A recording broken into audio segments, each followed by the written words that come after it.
कोटा। भारत रत्न पूर्व प्रधानमंत्री श्रद्धेय अटल बिहारी वाजपेयी की जन्म शताब्दी के अवसर पर जिला अध्यक्ष राकेश जैन के सानिध्य में जीएम प्लाजा सभागार में संगोष्ठी का आयोजन किया गया। संगोष्ठी के प्रारंभ में मंचस्थ गणमान्यों ने अटल बिहारी वाजपेयी के चित्र पर माल्यार्पण व पुष्पांजलि अर्पित की। जिला अध्यक्ष राकेश जैन ने कहा कि अटल जी केवल एक नेता ही नहीं थे, वे भारतीय राजनीति के एक ऐसे प्रकाश स्तंभ थे जिन्होंने अपने अद्वितीय विचारों एवं अपार धैर्य को असाधारण नेतृत्व से देश को कई नई दिशाएं दी। उनका जीवन सादगी, समर्पण और देशभक्ति का प्रतीक रहा है। अटल जी के जन्म शताब्दी वर्ष पर अटल स्मृति वर्ष का आयोजन किया गया। अटल जी जो एक दूरदर्शी राजनेता थे और जिन्होंने भारत को 21वीं सदी में अग्रसर किया था। उनके सुशासन की विस्तार में पोखरण द्वितीय परियोजना, कारगिल युद्ध के दौरान उनका नेतृत्व और प्रधानमंत्री ग्राम सड़क योजना का शुभारंभ जैसी महत्वपूर्ण उपलब्धियां शामिल हैं। उनकी विरासत को सम्मान देने और नागरिकों को प्रेरित करने के लिए एक अभियान के तहत जो संवाद सांस्कृतिक और शासन केंद्रित पहलों के माध्यम से उनके जीवन, उपलब्धियों और चिर स्थायी मूल्यों को उजागर करता है। 25 दिसंबर का दिन भारतीय राजनीति और भारतीय जनमानस के लिए एक तरह से सुशासन अटल दिवस है। आज पूरे देश अपने भारत रत्न अटल को उस आदर्श विभूति के रूप में याद करता है। उन्होंने यह अपनी सौम्यता, सहजता और सहृदयता से करोड़ों भारतीयों के मन में अपनी जगह बनाई। पूरे देश में उनकी राजनीति और उनके योगदान के प्रति कृतज्ञता देखने को मिलती है। अटल जी ने अपने राजनीति में विचारधारा और वैचारिक मतभेदों से ऊपर उठकर सभी को साथ लेकर चलने की कला सिखाई।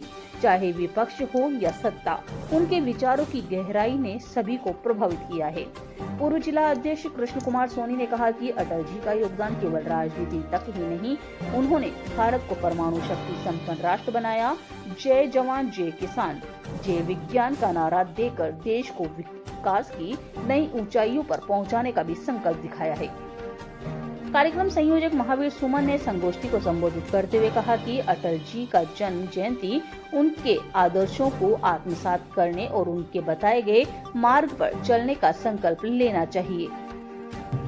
तो ये वास्तव में जो भारत को जोड़ने की जो कल्पना थी, जो सपना था, उसे साकार किया है चाहे नरेंद्र भाई मोदी की सरकार ने, नितिन गडकरी जी ने, किंतु उसकी मूल भावना अटल बिहारी वाजपेयी की स्वर्णिम चतुर्भुज योजना,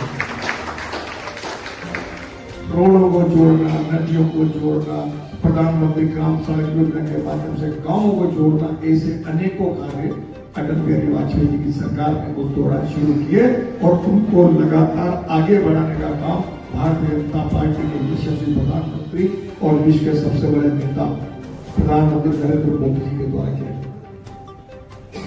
अटल जी ने पोखरण का परीक्षण किया, चाहे विश्व में कितनी आग दिखाने की कोशिश की, किंतु वो न डरे न डिगे और पोखरण परीक्षण करके और भारत की सामर्थ्य पूरे विश्व के सामने दिखाई। अटल जी द्वारा जितने भी काम किए, उन सब कामों में उनका नेताओं के साथ, जनता के साथ गहरा जुड़ाव था। जब उनके द्वारा संयुक्त राष्ट्र महासभा में, जहां पे हिंदी जानने वाले कम होते हैं, किंतु हिंदी हमारी राष्ट्र भाषा है, संयुक्त राष्ट्र महासभा में भी अटल जी ने हिंदी में भाषण दिया, उसके लिए पूरे देश ने उन्हें बताया। तो ये हमारी मातृभाषा है, हमारी शक्ति है। और जब भी हम ऐसे किसी मंच में जाए तो हम निश्चित ही जैसे आड़ोती के अलावा में बाहर जाए तो निश्चित आड़ोती की पाक पहन के जाए, आड़ोती का साफा पहन के जाए, जिससे लगे कमांडोती से। इसी तरह से अटल जी ने संयुक्त राष्ट्र महासभा में जाके भी हिंदी में जो भाषण दिया, उसके लिए निश्चित ही देश इस पर गर्व करता है। लगातार चाहे परमाणु परीक्षण का मामला हो, कारगिल युद्ध को हम सबने जीवन पसंद किया। कारगिल युद्ध तो जब हुआ शायद हम सब थे, मैं जितने भी उनके सामने कारगिल युद्ध, तो कारगिल युद्ध में भी जिस तरह से दुश्मनों को मार दी और भारत ने अजय हुआ, भारत आगे बढ़ा, निश्चित भारत ने अपनी पूरी सामर्थ्य दिखाई और उसकी वजह से दुश्मन को घुटने टेकने पर मजबूर होना पड़ा। ऐसा काम जो हुआ वो अटल जी के शासनकाल में हुआ, जिसमें भारतीय सेना को कम से कम जान माल का नुकसान हुआ और विपक्षी जो हमारे दूसरे थे, अड़ोसी पड़ोसी, उनको नेस्तनाबूद कर दिया, उनके ढांचे को नेस्तनाबूद कर दिया, उनकी सेना को नेस्तनाबूद कर दिया। ऐसे अनेकों कार्य हुए, चाहे कावेरी जल विवाद हो, संरचनात्मक ढांचे के लिए कार्य दल हो, सॉफ्टवेयर विकास के लिए सूचना प्रौद्योगिकी कार्य दल हो, आज लाइट का बिजली का जो हम किस तरह से गति देख रहे हैं उसके पीछे मूल अगर कोई था अटल बिहारी वाजपेयी जी नई टेलीकॉम नीति लेके आए। एक जमाना था जब हम सोचते थे, हमारे पास भी जमाने मोबाइल होते, आज से 25 साल पहले की अगर बात करूं, 30 साल पहले की, तो मोबाइल पेजर चलते थे, पेजर का मोबाइल आया, मोबाइल में सोचते थे जिनको फोन आए, ये दो फोन तो यहाँ से लगा रहा, लेकिन इस दूरसंचार की क्रांति अगर आई तो अटल जी की वजह से आई, जो आज हर व्यक्ति के पास मेरे ख्याल से जितने हमारी देशी जनसंख्या उससे ज्यादा मोबाइल की सिम है देश में।